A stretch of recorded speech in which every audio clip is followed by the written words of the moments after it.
Hello जी, नमस्कार दोस्तों। मैं आपका दोस्त अरविंद। हमारी यूट्यूब चैनल रीड कर में आपका स्वागत है। जैसा कि दोस्तों, आज हम UP DElEd BTC first semester शिक्षण अधिगम सिद्धांत का लघु उत्तरीय क्वेश्चन लेकर आए। इसके पहले हम बहुविकल्पी और अति लघु उत्तरीय क्वेश्चन डिस्कस करवा दिए हैं और लघु उत्तरीय में भी पार्ट 2 वीडियो बन चुकी है। जो इसके पहले हम 1 से 50 क्वेश्चन तक डिस्कस कर चुके हैं। जो 50 से बचा हुआ क्वेश्चन राजन सीरीज से शिक्षण अधिगम का सिद्धांत है, बचा हुआ क्वेश्चन हम लोग इस वीडियो में करेंगे। दोस्तों, वीडियो अच्छा लगा तो चैनल को सब्सक्राइब करें, वीडियो को लाइक करें, शेयर करें। चलिए दोस्तों, वीडियो शुरू करते हैं।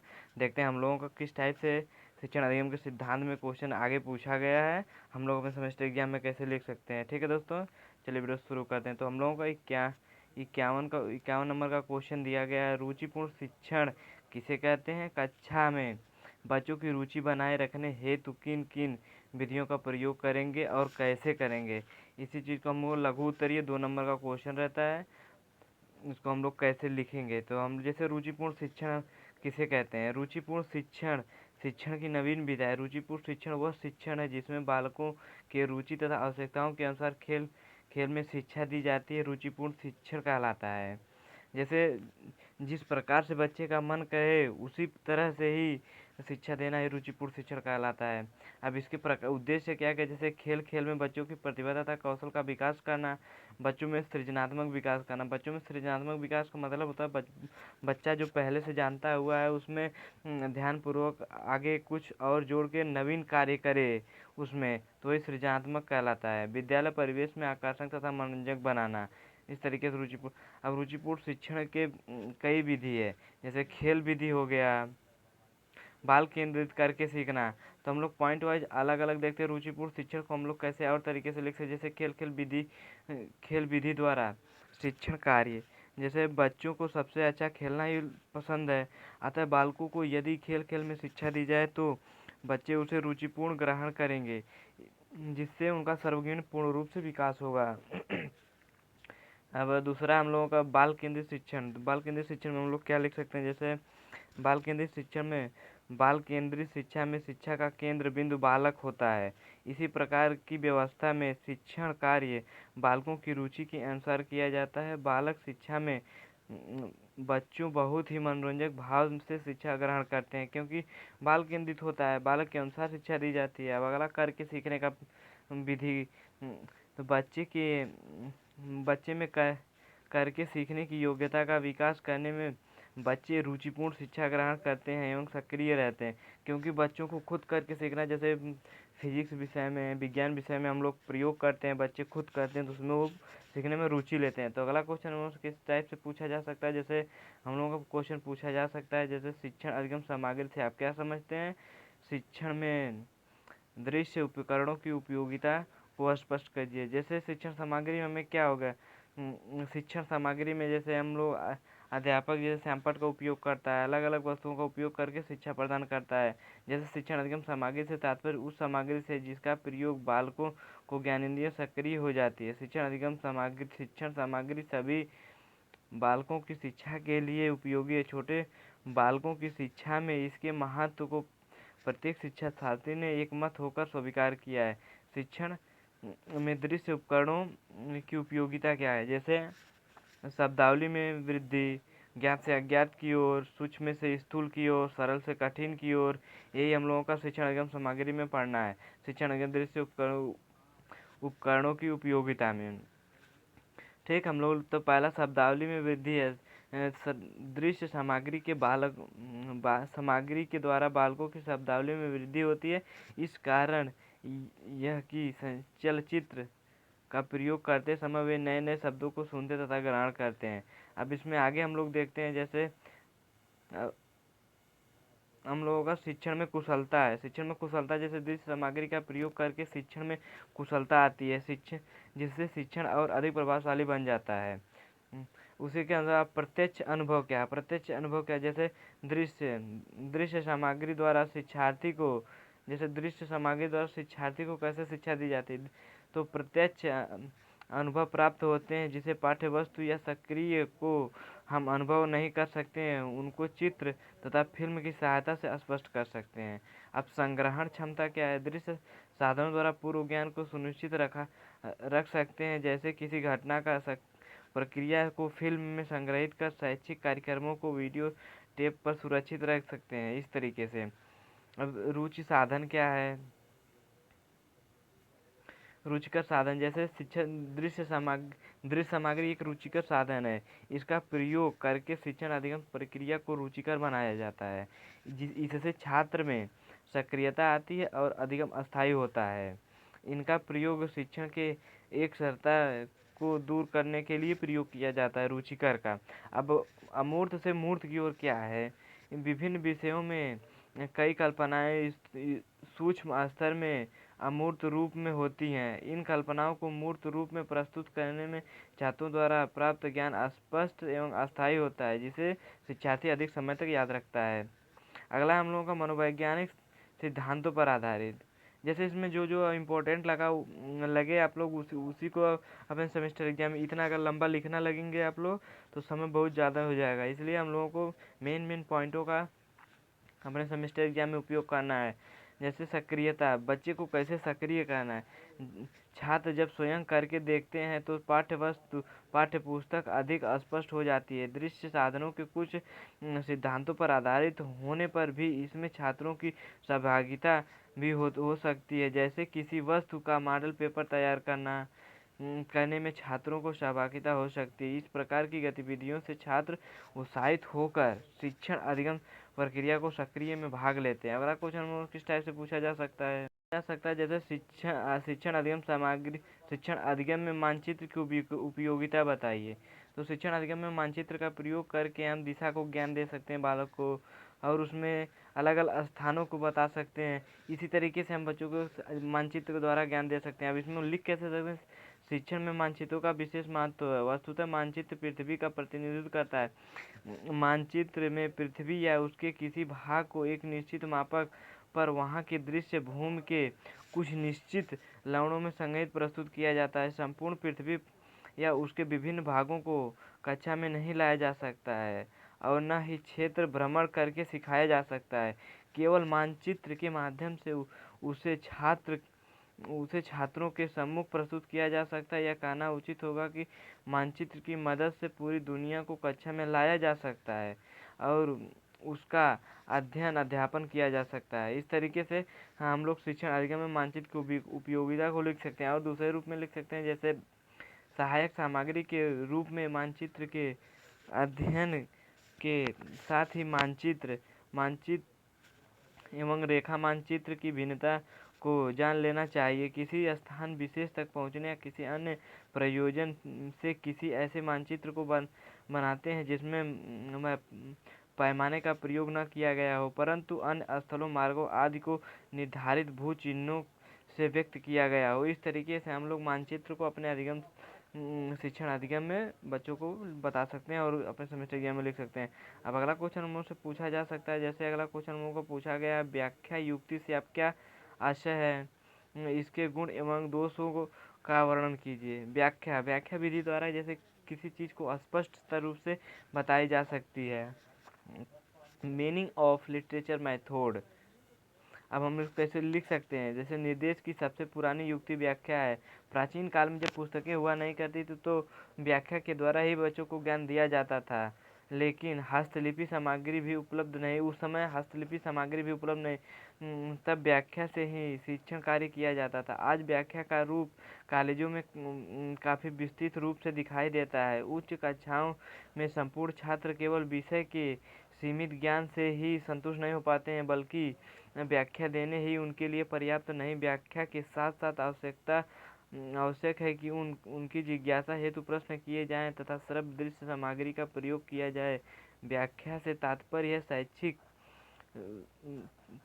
शिक्षक द्वारा किसी विषय वस्तु की गहराई तक उसका विश्लेषण करके छात्रों को समक्ष प्रस्तुत करे। इस तरीके से हम लोग व्याख्या को लिख सकते हैं। अब ठीक है, इसके गुण और दोष हम लोग देखते हैं। जैसे पहले इसके हम लोग लाभ देख लेते हैं, फिर उसके बाद दोष देखेंगे। जैसे दोषपूर्ण लाभ क्या, जैसे व्याख्या के क्या क्या लाभ हो सकते हैं। जैसे व्याख्या द्वारा विषय का मौखिक चित्रण तथा प्रस्तुतिकरण उचित रूप में होता है। अब व्याख्या भावनात्मक तरीके से संक्षिप्त समय में बहुत से तथ्यों प्रस्तुत किए जा सकते हैं। इस तरीके से जैसे किताबों के द्वारा की गई प्रस्तुति से कहे गए शब्द अधिक प्रभावशाली होते हैं। व्याख्या किताबों की कमी को पूरा कर देता है। अब दोष क्या है इसके दोष हम लोग जैसे व्याख्या छोटी कक्षाओं की दृष्टि से अमनोवैज्ञानिक विधि है। छात्रों में मानसिक, तार्किक व आलोचनात्मक शक्ति के विकास की कमी रहती है। इस तरीके से दोषों को हम लोग लिख सकते हैं। अगला क्वेश्चन हम लोग से पूछा जा सकता है। अगला क्वेश्चन हम लोग से पूछा जैसे अध्यापन आदेशात्मक न होकर निर्देशात्मक होना चाहिए। यह कथन, इस कथन से क्या आशय है? अध्यापन आदेशात्मक न होकर निर्देशात्मक होना चाहिए। इस तरीके से हम इसको लिख सकते हैं जैसे आदेश न देकर निर्देश दिया जाना चाहिए। शिक्षक को छात्रों के प्रति कठोर आदेशात्मक व्यवहार नहीं करना चाहिए, बल्कि छात्रों को निर्देश देते हुए उनकी समस्या का समाधान करना चाहिए। शिक्षक को छात्र के प्रति निम्नलिखित बातों का ध्यान रखना चाहिए। क्या क्या रखना चाहिए? जैसे शारीरिक दंड प्रक्रिया को बहिष्कृत करना चाहिए, यानी नहीं करना चाहिए। पढ़ाने की क्रिया पर जोर न देकर सिखाने की प्रक्रिया पर जोर दे। बच्चों को स्वयं करके सीखने पर बल देना चाहिए, इससे बालक जल्दी से सीखता है। शिक्षक बालकों के सहयोग तथा मार्गदर्शन के रूप में उन्हें शिक्षा दें। प्रेषक सूचना संचालन तथा निष्कर्ष निकालने की दक्षता का विकास करें। इस तरीके से हम लोग आदेशात्मक से न होकर निर्देशात्मक होना चाहिए।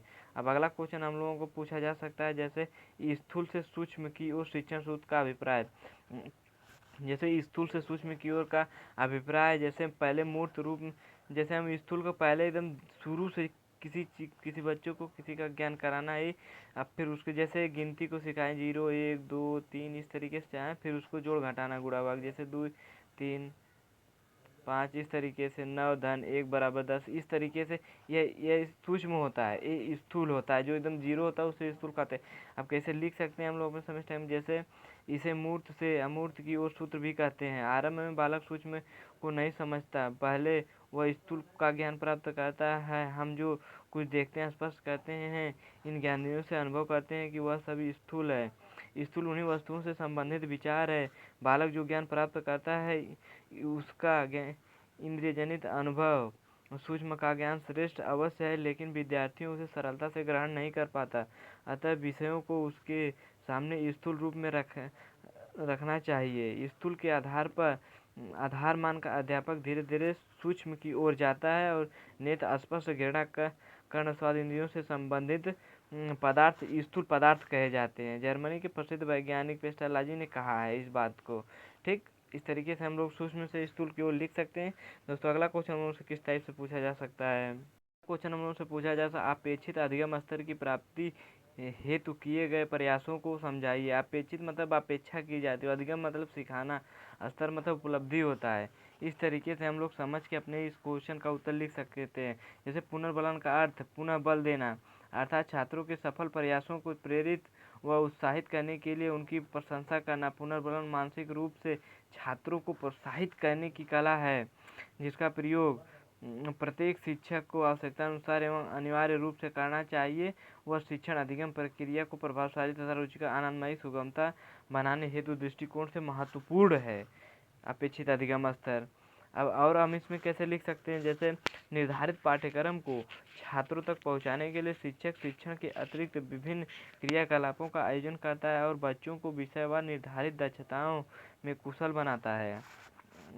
दक्षता के विषय में न केवल विद्यालय बल्कि घर, परिवार व छात्रों का परिवेश समान रूप से महत्वपूर्ण होता है। जिन छात्रों की सामाजिक तथा पारिवारिक पृष्ठभूमि शैक्षिक दृष्टिकोण से ठीक है, उनके अभिभावक बच्चों के प्रति जागरूक हैं, उन बच्चों को शैक्षिक दक्षता के विकास में सफलता रहती है।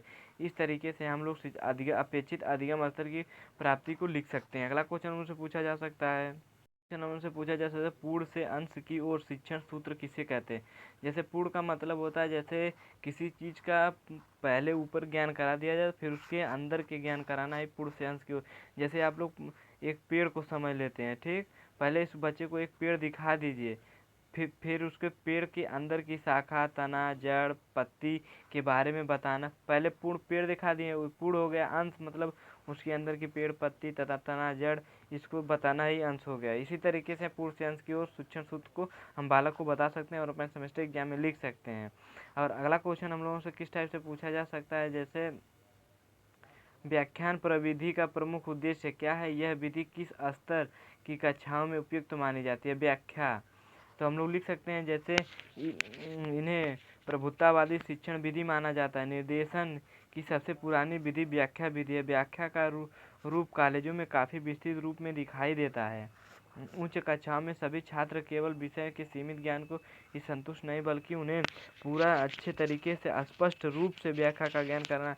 जैसे व्याख्या से आशय है कि शिक्षक द्वारा किसी विषय का विश्लेषण कर देना, अर्थात विषय वस्तु का गहराई से विश्लेषण करके छात्रों के सम्मुख प्रस्तुत करना। आधुनिक शिक्षा शास्त्री व्याख्या विधि को परंपरागत एक मार्गीय तथा वैज्ञानिकता को दूर मानते हैं। इसे शिक्षक की भूमिका को सर्वोपरि माना जाता है। अब इसमें हम प्रविधि का उद्देश्य में और आगे लिख सकते हैं जैसे व्याख्या में उपयोगिता क्या है। व्याख्या विधि उच्च कक्षाओं के लिए उपयोग मानी जाती है। जैसे छोटे कक्षाओं के लिए व्याख्या विधि उतनी उपयोगी नहीं मानी जाती, उच्च कक्षाओं के लिए अगला क्वेश्चन हमसे पूछा जा सकता है जैसे बाल केंद्रित शिक्षा का अर्थ स्पष्ट करते हुए इनकी उपयोगिता पर प्रकाश डालिए। जैसे बाल केंद्रित शिक्षा हम लोग पीछे भी कई क्वेश्चनों में पढ़ चुके हैं। जैसे बाल केंद्रित शिक्षा हुआ होती है जो बाल केंद्र के जैसे बालक के अनुसार बालक किस प्रकार ज्ञान ग्रहण करना चाहता है, उसे क्या पसंद है, उसी के अनुसार उसे शिक्षा प्रदान करना बाल केंद्रित शिक्षा होती है, मूल रूप से कह सकते हैं। अब अपने सेमेस्टर एग्जाम में लिख सकते हैं जैसे प्राचीन काल में शिक्षा शिक्षक केंद्रीय होती है। पहले शिक्षक के द्वारा जो शिक्षक कहता था उसी के अनुसार बालक चलते थे, लेकिन अब बालक के अनुसार शिक्षक को चलना पड़ता है। शिक्षक जैसा चाहता था उसी प्रकार शिक्षा देता था, बल्कि बालक की अपेक्षा पाठ्यक्रम पर अधिक महत्व दिया जाता था। और इसमें हम आगे लिख सकते हैं जैसे किंतु शिक्षा में मनोवैज्ञानिक के परिवेश में बालक को महत्व दिया जाने लगा। पाठ्यक्रम के निर्धारण में भी इन बातों का ध्यान रखा जाता है कि बाल केंद्रित शिक्षण का मुख्य उद्देश्य बालक का सर्वगुण विकास करना है। इस तरीके से अब बाल केंद्रित शिक्षण की उपयोगिता क्या है। जैसे इसमें व्यक्तिगत शिक्षण की महत्वता दिया जाता है। इसमें स्वाभाविक रूप से अनुशासन स्थापित होता है।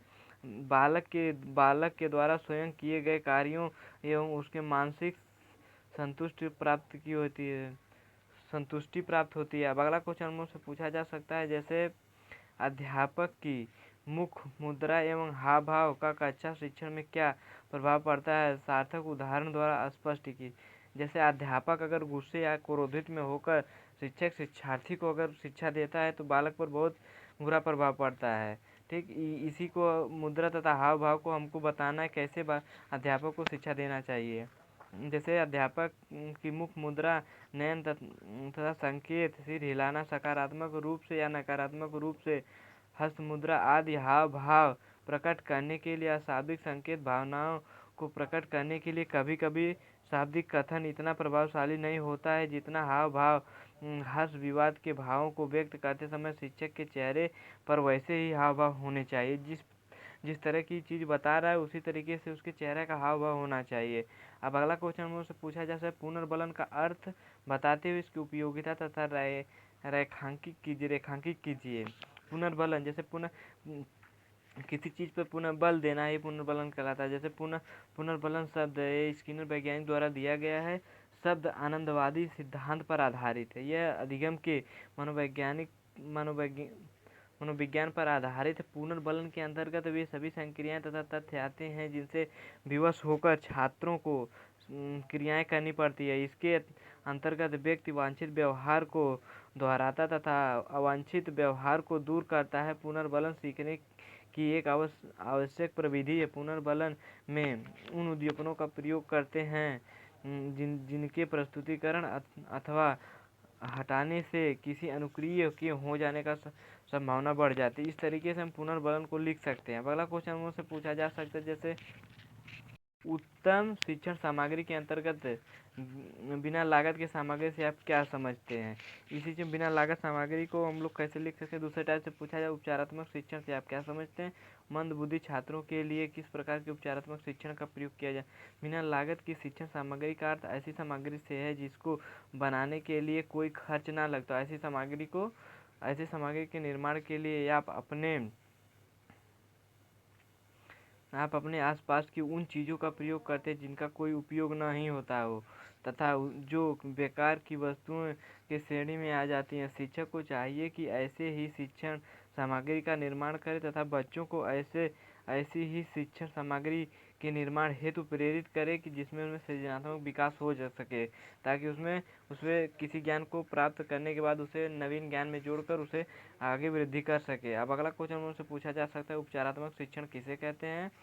उपचारात्मक शिक्षण की प्रमुख विधियां बताइए। उपचारात्मक शिक्षण जैसे उपचारात्मक शिक्षण जैसे बालक को किसी शब्द में कठिनाई हो रही है, उसी का उपचार करना ही उपचारात्मक शिक्षण कहलाता है। जैसे उपचारात्मक शिक्षण ऐसे बच्चों के लिए उपयोगी होता है जो शैक्षिक रूप से पिछड़े होते हैं। इस शिक्षण के अंतर्गत बालकों की कठिनाई को जो जानकर तथा समझकर उनका निवारण करना ही उपचारात्मक शिक्षण है। अब हम लोग समझ लेते हैं उपचारात्मक शिक्षण की विधियां क्या क्या हैं। जैसे उपचारात्मक व्यक्तिगत शिक्षण विधि होती है, सामूहिक हो सकती है, साधारण अभ्यास हो सकता है, विशिष्ट अभाव हो सकता है, पुनरावृत्ति हो सकता है, इस तरीके से। अब अगला क्वेश्चन मुझसे पूछा जा सकता है, जैसे उपचारात्मक शिक्षण के क्या क्या लाभ हो सकते हैं। लाभ हम लोग बताना इस क्वेश्चन में, इसमें छात्रों में उपस्थित समस्या का पता चल जाता है तथा उनका निराकरण यानी निवारण किया जाता है। इसमें छात्रों का मानसिक विकास किया जाता है। इसके प्रयोग से शिक्षण प्रक्रिया प्रभावशाली बन जाती है। इस शिक्षण द्वारा छात्रों को उचित दिशा में मोड़ा जा सकता है उपचारात्मक शिक्षण। तो अगला क्वेश्चन हम लोग से पूछा जा सकता है, क्वेश्चन हम लोग से पूछा जा सकता है, बाल केंद्रित शिक्षण से आप क्या समझ। जैसे हम लोग कई क्वेश्चनों में बाल केंद्रित शिक्षण को पढ़ चुके हैं, हम लोग इसमें लिख सकते हैं जैसे बाल केंद्रित शिक्षण वह शिक्षण जिसमें बालक को केंद्र मानकर शिक्षण देना ही बाल केंद्रित शिक्षण कहलाता है। बाल केंद्रित शिक्षण में बालक बालक प्रधान होता है। बाल केंद्रित शिक्षण में बच्चों को आवश्यकता तथा रुचियों को ध्यान में रखकर उसे उसका सर्वगुण विकास करना ही बाल केंद्रित शिक्षण कहलाता है। इस तरीके से हम लोग लिख सकते हैं। अब अगला क्वेश्चन मुझसे पूछा जा सकता है, बाल केंद्रित शिक्षण के उद्देश्य बताइए। क्या क्या उद्देश्य हो सकते हैं। जैसे बालकों को स्वयं करके सीखने पर जोर देना, बालकों को शारीरिक दंड न देना, बालकों को रटने के स्थान पर उन्हें सिखाने का प्रयास करना, अधिगम क्रिया को प्रभावी तथा रोचक बनाने हेतु बाल केंद्रित शिक्षण आवश्यक है। अगला क्वेश्चन मुझसे पूछा जा सकता है, जैसे बाल केंद्रित शिक्षा का महत्व बताइए। तो हम लोग लिख सकते हैं, बाल केंद्रित शिक्षा के द्वारा दिया गया ज्ञान आसान होता है, जिससे बच्चे सरलता से विषय वस्तु को सीख लेते हैं। बाल केंद्रित शिक्षा के महत्व में हम लिख सकते हैं, जैसे बाल केंद्रित शिक्षा से बालकों में सामाजिक एवं नैतिक विकास होता है। बाल केंद्रित शिक्षा में बालकों को उनकी रुचि के अनुसार शिक्षा दी जाती है। ठीक। अब अगला क्वेश्चन मुझसे पूछा जा सकता है, जैसे विवरण प्रविधि और वर्णन प्रविधि में अंतर। विवरण क्या है और वर्णन क्या है। जैसे हम लोग समझ लेते हैं, इसमें विवरण संक्षिप्त होता है, लेकिन वर्णन विस्तृत एवं दीर्घ रूप से होता है। विवरण प्रविधि द्वारा तथ्यों को तार्किक क्रम में प्रस्तुत किया जाता है, लेकिन वर्णन विधि द्वारा तथ्यों को मनोवैज्ञानिक तथा व्याख्या रूप में बताया जाता है। विवरण अधिकतम मौखिक रूप में दिया जाता है, लेकिन वर्णन मौखिक तथा लिखित दोनों रूप में दिया जाता है। इस तरीके से हम विवरण और वर्णन प्रविधि को हम लोग अपने सेमेस्टर एग्जाम में लिख सकते हैं। अगला क्वेश्चन मुझसे पूछा जा सकता है, शिक्षण अधिगम सामग्री को कितने भागों में वर्गीकृत किया गया है। शिक्षण अधिगम सामग्री को तीन, जैसे दृश्य सामग्री, श्रव्य सामग्री, श्रव्य दृश्य सामग्री दोनों। अब हम लोग समझ लेते हैं दृश्य सामग्री, जैसे टेलीविजन चैनल, कंप्यूटर, मानचित्र, विज्ञान किट, गणित, इस तरीके से हम लोगों का दृश्य सामग्री। और श्रव्य सामग्री जो केवल सुना जाता है, दृश्य मतलब देखा जाता है, रेडियो, टेप रिकॉर्डर, ग्रामोफोन, लिंकफोन, भाषा का सही उच्चारण, यह सब श्रव्य सामग्री में था। श्रव्य दृश्य सामग्री क्या है, टेलीविजन हो गया, कंप्यूटर हो गया। इस तरीके से हम लोग श्रव्य दृश्य सामग्री को लिख सकते हैं। अगला क्वेश्चन मुझसे पूछा जा सकता है, जैसे क्वेश्चन दिया गया, शिक्षण में एक ही संबोध को पढ़ाने के लिए एक से अधिक कौशलों का समावेश क्यों किया जाता है। सिंपल है, बच्चों को सिखाने के लिए हमें कई तरह के शिक्षण कौशलों का प्रयोग किया जाता है। उसी को कह रहा है, एक से अधिक संबोधन को पढ़ाने के लिए एक से अधिक कौशलों का समावेश क्यों किया जाता है। बच्चों को समझाने के लिए किया जाता है, ताकि वह उसे अस्थायी रूप से ज्ञान ग्रहण कर ले। तो हम लोग उसको लिख सकते हैं, जैसे सभी शिक्षण कौशलों का घनिष्ठ संबंध होता है, अतः शिक्षण को कौशलों को केवल सैद्धांतिक रूप से जानना ही नहीं महत्वपूर्ण होता है, अपितु कौशलों के अन्योन्याश्रित संबंधों को जानते हुए एक दूसरे से जोड़ने का प्रयास करना चाहिए। बच्चों को यदि कोई विषय वस्तु पहले ढंग से प्रयोग से नहीं समझ में आती है तो उसे दूसरे तरीके से समझाना चाहिए, क्योंकि विषय वस्तु को समझाने शिक्षक का दायित्व समझाना। अतः एक ही संबंध को पढ़ाने हेतु अधिक कौशलों का समावेश करना आवश्यक है। इस तरीके से अगला क्वेश्चन मुझसे पूछा जा सकता है, शिक्षण प्रक्रिया में शिक्षण सूत्रों का क्या महत्व है। दूसरे टाइप से क्वेश्चन पूछा है, किन्हीं 2 शिक्षण सूत्रों का वर्णन कीजिए, किन्हीं 4 शिक्षण सूत्रों का वर्णन कीजिए।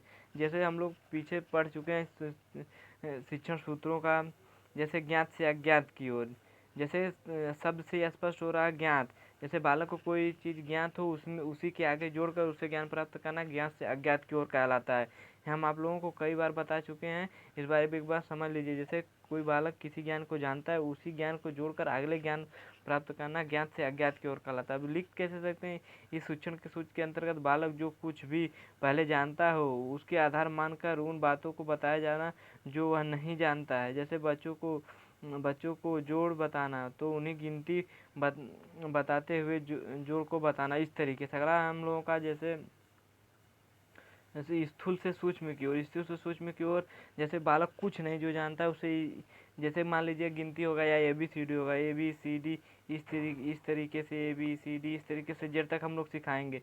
अब फिर उसको हम लोग एप्पल, फिर कैट, इस तरीके से हम लोग ज्ञान कर। पहले स्थूल मतलब जो एकदम 0 से ऊपर तक जाता है। अब सूक्ष्म जो उसे कुछ प्राप्त हो उसे आगे जोड़ना ही स्थूल कहलाता है। इस तरीके से हम लोग स्थूल से सूक्ष्म को लिख सकते। अब सरल से कठिन की ओर क्या, जैसे बालक को पहले सरल चीज़ को बताना चाहिए, बस फिर धीरे धीरे कठिन की ओर ले जाना चाहिए। सरल से कठिन की ओर शिक्षण विधि कहलाती है। अब पूर्ण से अंश की ओर क्या होता है, जैसे बालक को, जैसे मान लीजिए एक पेड़ है, पहले इस पेड़ का ज्ञान करा लेना चाहिए, फिर उसके अंश मतलब अंदर की भागों को बताना पूर्ण से अंश की ओर प्रक्रिया कहलाती है। सिंपल इस तरीके से आप लोग बहुत से क्वेश्चनों में इसको आप लोग देखे होंगे, आप लोग समझ सकते हैं कैसे लिखना है। ठीक, अब अगला हम लोग जैसे आगमन एवं निगमन विधि क्या है।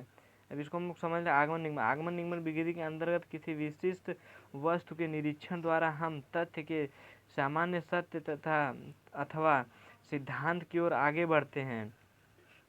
जैसे निगमन विधि के अंतर्गत हमारे जीवन के जो पूर्व निर्धारित सिद्धांत उनके परिप्रेक्ष्य में कोई निष्कर्ष निकल आता है, उन्हें आगमन तथा निगमन विधि कहते हैं। अब संश्लेषण और विश्लेषण विधि क्या है।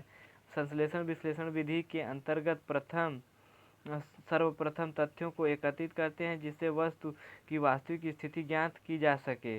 इस तरीके से अब मूर्त से अमूर्त की ओर क्या होता है, जैसे हम लोग ऊपर देख पूर्ण से अंश की ओर, वही मूर्त से अमूर्त की ओर सेम उसी को कहते हैं।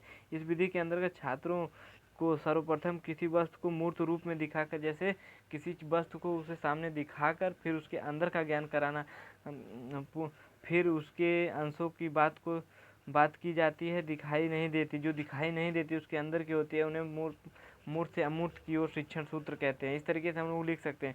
अगला क्वेश्चन मुझसे पूछा जा सकता है, शिक्षण अधिगम के सिद्धांत से आप क्या समझते हैं। शिक्षण अधिगम किसे कहते हैं, शिक्षण की कोई एक परिभाषा लिखिए। इस तरीके से क्वेश्चन पूछा जा सकता है, तो हम लोग लिख सकते हैं जैसे शिक्षण अधिगम 2 शब्दों से मिलकर बना है, शिक्षण एवं अधिगम। शिक्षण शब्द अंग्रेजी के टीचिंग शब्द से तथा हिंदी शब्द का टीचिंग शब्द हिंदी का रूपांतरण है, अंग्रेजी शब्द का रूपांतरण है। सबसे अधिगम का क्या अर्थ है, जैसे अधिगम का अभिप्राय सीखने से है। शिक्षण अधिगम 2 पृथक प्रक्रिया नहीं है, बल्कि शिक्षण के अंगों में शिक्षक, शिक्षार्थी और पाठ्यक्रम आता है। व्यक्ति जन्म से लेकर मृत्यु पर्यंत कुछ न कुछ सीखता रहता है। शिक्षक जिस प्रकार के पाठ्यक्रम को पढ़ाता है वह प्रक्रिया शिक्षण प्रक्रिया कहलाती है। अर्थ होता है सीखना। ठीक, शिक्षण का अर्थ सिखाने की प्रविधि तथा पाठ्य सामग्री वांछित लक्ष्यों की पूर्ति के लिए प्रयोग में लाई जाती है। अतः अब यह स्पष्ट है कि शिक्षण में केवल सीखना ही नहीं बल्कि सिखाना भी निहित है। शिक्षण अधिगम की प्रक्रिया के द्वारा ही पूरी की जाती है। अब हमारे एक राधा कृष्ण के अनुसार शिक्षा को मनुष्य और संपूर्ण समाज का निर्माण करना चाहिए। इस कार्य को किए बिना शिक्षा अप्रभावी और अपूर्ण होती है, यानी पूर्ण नहीं होती है। अगला क्वेश्चन मुझसे पूछा जा सकता है, शिक्षण प्रविधि तथा उपयुक्त क्या है, विभिन्न प्रविधियों का वर्णन कीजिए। जैसे प्रश्नोत्तर विधि है, व्याख्या विधि, वर्णन विधि, विवरण, स्पष्टीकरण, कहानी, उदाहरण, गतिविधि, प्रदर्शन, भागीदारी। अब इसको अलग अलग पढ़ते हैं। जैसे पहले प्रश्नोत्तर विधि सुकरात वैज्ञानिक इन्हीं के द्वारा दिया गया। इस पद्धति द्वारा शिक्षक अपने शिष्यों के प्रश्न पूछकर उनकी समस्याओं का हल करता है, इस तरीके से। ठीक। अब वर्णन विधि क्या है? वर्णन विधि जैसे विस्तृत रूप में बताना ही वर्णन कहलाता है। वर्णन प्रविधि द्वारा किसी विषय वस्तु घटना स्थान द्वारा दृश्य के रूप में कार्यों का वर्णन किया जाता है। प्रविधि पूर्व से अंश की ओर माना जाता है। ठीक। अब इसमें आगे और हम लोग क्या लिख सकते हैं, जैसे विवरण प्रविधि क्या है? यह प्रविधि इतिहास, भूगोल, नागरिक शास्त्र एवं अर्थशास्त्र के शिक्षण में उपयोगी होती है। विवरण का अर्थ होता है क्रमबद्ध घटनाओं का वर्णन करना। अब स्पष्टीकरण किसी विषय वस्तु का क्रमबद्ध, विस्तृत अथवा तार्किक ढंग से वर्णन करना ही प्रस्तुतिकरण करना या स्पष्टीकरण कहलाता है। अब प्रयोग प्रदर्शन विधि क्या है? जैसे यह विधि विज्ञान विषय में अधिक प्रयोग की जाती है, इसलिए विज्ञान की प्रयोगशाला बनाई जाती है। जब शिक्षण कार्य किसी वैज्ञानिक घटना की प्रक्रिया का स्पष्टीकरण करने के उद्देश्य से किया जाए तो उसके लिए प्रविधि अधिक उपयोगी होती है। ठीक। अब अगला क्वेश्चन मुझसे पूछा जाता है शिक्षण की नवीन विधाओं का वर्णन की। नवीन विधाओं जैसे पहले शिक्षक केंद्रित शिक्षण होती थी, अब बाल केंद्रित होती है। गतिविधि, उनकी गतिविधि कैसी, गतिविधि के आधार पर शिक्षा कैसी। जैसे बाल केंद्रित शिक्षा को हम पीछे पढ़ चुके हैं, बालक के केंद्र मानकर ही शिक्षा देना ही बाल केंद्रित शिक्षण कहलाता है। बाल केंद्रित शिक्षण में बच्चों को दंड नहीं दिया जाता है तथा ये TLM का अधिक से अधिक प्रयोग किया जाता है। TLM मतलब टीचिंग लर्निंग मटेरियल। अब गतिविधि पर आधारित शिक्षण क्या है? यह शिक्षण की नवीन विधा है। गतिविधि आधारित शिक्षण वह शिक्षण है जिसमें बच्चों की रुचि, जिज्ञासा एवं अन्य मनोयोग को ध्यान में रखकर शिक्षण कार्य किया जाता है। इसमें शिक्षण कार्य गतिविधि कराकर किया जाता है। इस तरीके से हम लोग इस क्वेश्चन का उत्तर लिख सकते हैं शिक्षण की नवीन विधाओं का। अगला क्वेश्चन मुझसे पूछा जा सकता है जैसे उत्तम शिक्षण अधिगम सामग्री की कोई 4 विशेषता बताइए। केवल 4 विशेषता पूछ रहा है उत्तम शिक्षण की। जैसे शिक्षण अधिगम सामग्री बिना लागत की होनी चाहिए, शिक्षण अधिगम सामग्री अल्प लागत की होनी चाहिए, शिक्षण अधिगम सामग्री बच्चों हेतु हानिकारक नहीं होनी चाहिए, शिक्षण अधिगम सामग्री बहुउद्देशीय होनी चाहिए। इस तरीके से हम लोग लिख सकते हैं। अगला क्वेश्चन हम लोग को पूछा जा सकता है जैसे समूह चर्चा विधि के लाभ बताइए। शिक्षण प्रविधि के अंतर्गत समूह चर्चा प्रविधि को समझाइए तथा इनका क्रियान्वयन कितने पदों पर किया जाता है, पदों में होता है। इस तरीके से क्वेश्चन पूछा जा सकता है। जैसे हम लोग लिख सकते हैं समूह चर्चा प्रविधि के द्वारा समस्या का हल बहुत ही सरलता से किया जा सकता है। समूह चर्चा हेतु बच्चों को छोटे छोटे समूह में बांट दिया जाता है। समूह चर्चा प्रविधि का क्रियान्वयन 3 पदों में, जैसे प्रथम पद यानी योजना बनाना। अब दूसरा क्या होता है, जैसे हम लोगों का व्याख्या करके किसी चीज़ को बताना। तृतीय पद में परिणामों का मूल्यांकन, उसका क्या उत्तर आया है उस तरीके से। अगला क्वेश्चन हमसे पूछा जा सकता है जैसे पंचपदीय प्रणाली के प्रवर्तक कौन हैं, इसके पदों का नाम बताइए। इस तरीके से पंचपदीय प्रणाली के प्रवर्तक हार्वर्ड वैज्ञानिक के बहुविकल्पी में क्वेश्चन पूछा जाता है। वेरी इंपॉर्टेंट क्वेश्चन है, आप लोग इसको ध्यान में रखिए। पंचपदी प्रणाली के 5 तत्व जैसे योजना, प्रस्तुतिकरण, तुलना एवं समरूपता, सामान्यीकरण, प्रयोग। इस तरीके से हम लोग। अब अगला क्वेश्चन मुझसे पूछा जा सकता है जैसे शिक्षक प्रविधि के अंतर्गत उदाहरण प्रविधि से आप क्या समझते हैं। इसको जैसे मौखिक हो गया, दृश्यात्मक हो गया। जैसे उदाहरण प्रविधि शिक्षण कार्य हेतु अत्यंत उपयोगी होती है। उदाहरण प्रविधि के द्वारा दिया गया ज्ञान रोचक तथा प्रभावी होता है। उदाहरण 2 प्रकार से होता है, जैसे मौखिक उदाहरण। इस विधि के अध्यापक छात्रों के सम्मुख पूरे हाव भाव के साथ सरल शब्दों से पाठ का सजीव चित्रण किया जाता है। दृश्यात्मक चित्र को दिखाकर किसी वस्तु को समझाना चित्रात्मक उदाहरण कहलाता है। ठीक। इस तरीके से हम लोग किसी चीज़ को उदाहरण देकर हम बच्चों को समझाते हैं तो अच्छे तरीके से समझ जाते हैं। अगला क्वेश्चन मुझसे पूछा जा सकता है जैसे क्वेश्चन शिक्षण अधिगम सामग्री का अर्थ प्रकार बताइए तथा इसके महत्व पर प्रकाश डालिए। इस तरीके से क्वेश्चन पूछा जाता, नहीं तो कक्षा शिक्षण में शिक्षण अधिगम सामग्री की आवश्यकता एवं महत्व पर प्रकाश डाले, इस तरीके से क्वेश्चन पूछा जाता है। शिक्षण अधिगम सामग्री का अर्थ तो हम लोग लिख सकते हैं, इसे अंग्रेजी में टीचिंग लर्निंग मटेरियल कहा जाता है, यानी टीचिंग लर्निंग मटेरियल TLM। सीखने तथा सिखाने की प्रक्रिया जिस सामग्री के प्रयोग से प्रभावित एवं रोचक होती है उसे शिक्षण अधिगम सामग्री कहा जाता है। शिक्षण अधिगम सामग्री के प्रयोग पर बेसिक शिक्षा ने विशेष जोर दिया गया है। अब दृश्य सामग्री हो गया, जैसे श्रव्य सामग्री होगा, श्रव्य दृश्य सामग्री। पहले हम लोग दृश्य सामग्री देख लेते हैं। इसके अंतर्गत चार्ट, मानचित्र, टेलीविजन, कंप्यूटर आदि दिखाकर शिक्षा दी जाए शिक्षण अधिगम सामग्री में। और आगे हम लोग किस तरीके से, जैसे श्रव्य सामग्री के अंतर्गत जैसे टेप रिकॉर्डर, ग्रामोफोन, टेलीविजन जो केवल सुनाई देता है। अब श्रव्य दृश्य दोनों, जो जैसे टीवी हो गया, टेलीविजन और कंप्यूटर होगा, इस तरीके से। अब आगे हम लोग इसमें लिख सकते हैं, जैसे कार्य की हुई सामग्री, जैसे इसके अंतर्गत डस्टर, ग्लोब, मानचित्र, श्यामपट्ट, पाठ्यपुस्तक तथा विज्ञान किट। अब स्वनिर्मित सामग्री, इसके अंतर्गत बच्चों तथा शिक्षकों द्वारा बनाई हुई सामग्री, जैसे मॉडल, फ्लैक्स कार्ड, इस तरीके से।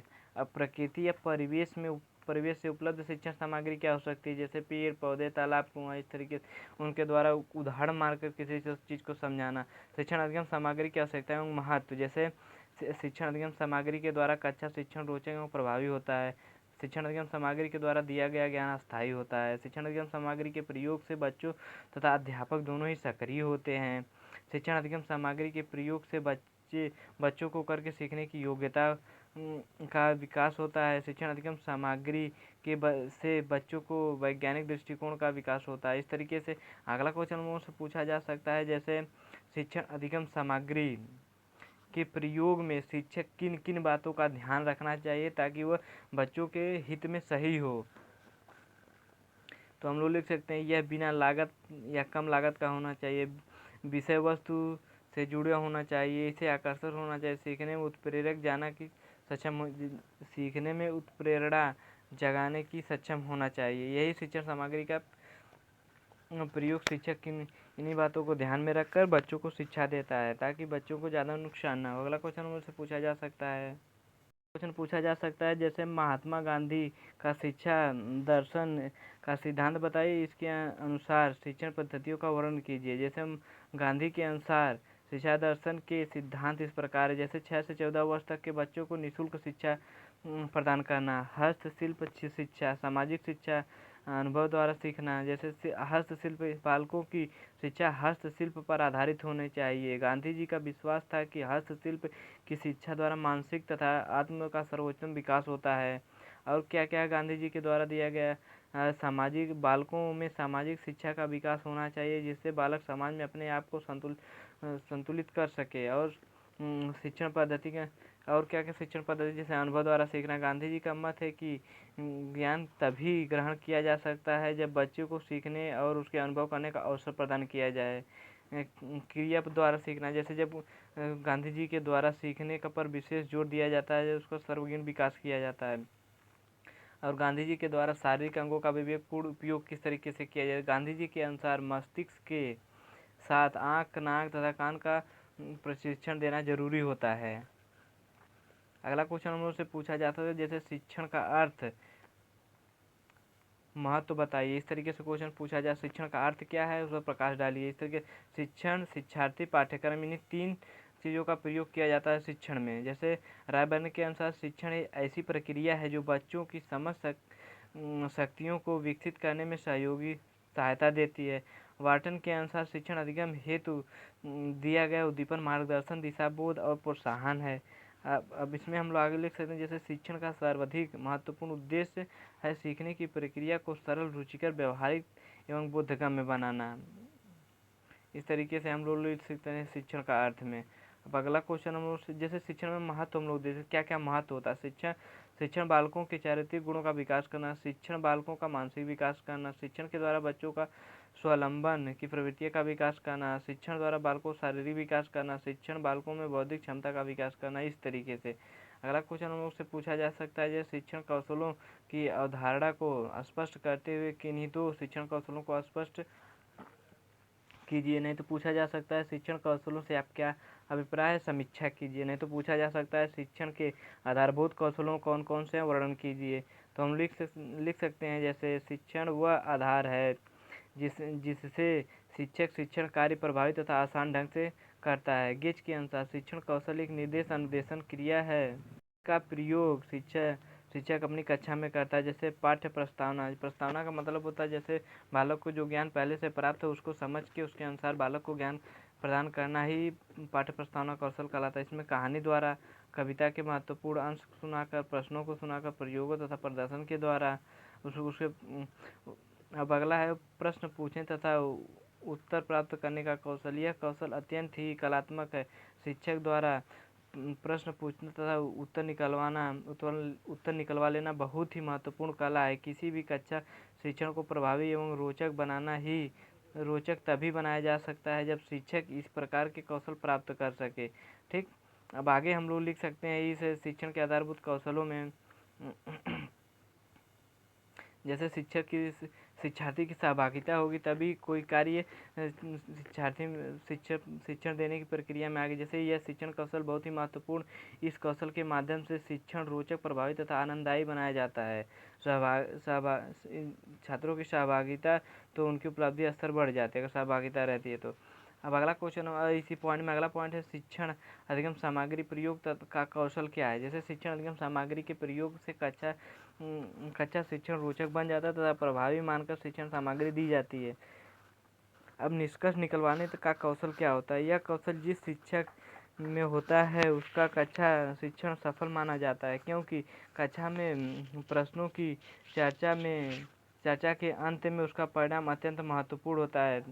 अब अगला क्वेश्चन हमसे पूछा जा सकता है शिक्षण अधिगम के विभिन्न सिद्धांतों का उल्लेख कीजिए। जैसे शिक्षण अधिगम के विभिन्न और पूछा जा सकता है गतिविधि आधारित शिक्षण की उपयोगिता व महत्व बताइए। जैसे वही क्वेश्चन बार बार घुमा के इधर उधर पूछ रहा है तो हम लोग जैसे हम लिख सकते हैं इसको पॉइंट वाइज, जो हम लोगों का शिक्षण क्रियाशीलता या गतिविधि पर आधारित है तो हम लोग लिख सकते हैं क्रियाशीलता का सिद्धांत। क्रियाशीलता के सिद्धांत को करके सीखने का सिद्धांत भी कहा जाता है। इस सिद्धांत का मानना है कि बालक जिन विषयों वस्तुओं को करके सीखता है वह अस्थायी होता है। ठीक, अब अगला रुचि का सिद्धांत। हम जानते हैं कि जिस रुचि तथा ध्यान में घनिष्ठ संबंध है, बालक में रुचि जिस वस्तु पर होती है वह उसे आसानी तथा सरलता से सीख लेता है। प्रेरणा का सिद्धांत किसी विषय वस्तु में रुचि उत्पन्न करने हेतु उसे प्रेरणा अत्यंत आवश्यक है। ठीक, अत्यंत आवश्यक है। प्रेरणा के द्वारा बालकों में किसी भी विषय वस्तु को प्राप्ति रुचि उत्पन्न करना किया जा सकता है। ठीक, अब आगे हम लोग इसमें लिख सकते हैं चयन का सिद्धांत। यह सिद्धांत शिक्षकों तथा शिक्षार्थियों अत्यंत उपयोगी होता है। छात्रों को ज्ञान प्रदान करते समय तथ्यों का चयन करना बहुत जरूरी होता है। पॉइंट हम लोग लिख सकते हैं जैसे विभाजन का सिद्धांत। इस सिद्धांत का मानना है कि शिक्षकों को चाहिए जिन पाठ्य वस्तुओं को बच्चों के समक्ष प्रस्तुत करना है उन्हें वह कुछ सोपानों तथा पदों में विभक्त कर लें, इसके पश्चात बच्चों के सामने प्रस्तुत करें। अगला क्वेश्चन हमसे पूछा जा सकता है उत्तम शिक्षण अधिगम सामग्री की विशेषता, निर्माण, प्रयोग एवं रख रखाव संबंधी सावधानियां का उल्लेख कीजिए। उत्तम शिक्षण अधिगम सामग्री की विशेषता का वर्णन कीजिए। इस तरीके से क्वेश्चन पूछा जा सकता है तो हम लोग लिख सकते हैं अपने सेमेस्टर एग्जाम में उत्तम शिक्षण अधिगम सामग्री बिना लागत की, अल्प लागत की उत्तम शिक्षण सामग्री बच्चों हेतु हानिकारक नहीं हो। उत्तम शिक्षण अधिगम सामग्री बहुउद्देशीय होती है, अर्थात एक शिक्षण अधिगम सामग्री को एक से अधिक कक्षा में प्रयोग किया जा सकता है। निर्माण, शिक्षण अधिगम सामग्री के निर्माण के लिए शिक्षक को चाहिए कि लागत कम अथवा लगे ही न। शिक्षण अधिगम सामग्री के निर्माण करते समय इस बात का ध्यान देना चाहिए कि रसायनों का प्रयोग न करें जो बच्चों एवं शिक्षकों हेतु हानिकारक हो। ठीक, अब रख रखाव क्या है, रख रखाव संबंधी सावधानियां क्या है। जैसे शिक्षण अधिगम सामग्री के निर्माण के बाद उसका रख रखाव आवश्यक होता है। रख रखाव संबंधी सावधानियां इस प्रकार है जैसे टीएलएम को नमी वाले स्थानों पर नहीं रखना चाहिए। टीएलएम को समय समय पर साफ करते रहना चाहिए जिससे उस पर धूल न जमे। टीएलएम को दीमक से बचा कर रखना चाहिए। ठीक, इस तरीके से हम लोग लिख सकते हैं। बस हम लोग इसमें इतना लिख सकते हैं। अब राजन सीरीज का जो हम लोगों का शिक्षण अधिगम का सिद्धांत सब्जेक्ट था, यह राजन सीरीज से हम लोग पूरा कंप्लीट कर लिए हैं। इस वीडियो में पूरा हम लोग सीरीज का कंप्लीट कर चुके हैं। अब इसमें आगे हम लोगों का जो दिया गया है मॉडल पेपर, हम मॉडल पेपर के से हल करवाएंगे आगे वीडियो में। पहले हम लोग दूसरे सब्जेक्ट को सिलेबस राजेंद्र सर से कंप्लीट कर लेंगे, ठीक है। इस तरीके से हम लोग मॉडल पेपर के सहायता से हम लोग क्वेश्चन को करके अपने सेमेस्टर एग्जाम की तैयारी करेंगे। दोस्तों वीडियो अच्छा लगा तो चैनल को सब्सक्राइब करें, वीडियो को लाइक करें, शेयर करें तथा अपना कमेंट में अपना फीडबैक जरूर दें वीडियो कैसा लगा। धन्यवाद दोस्तों।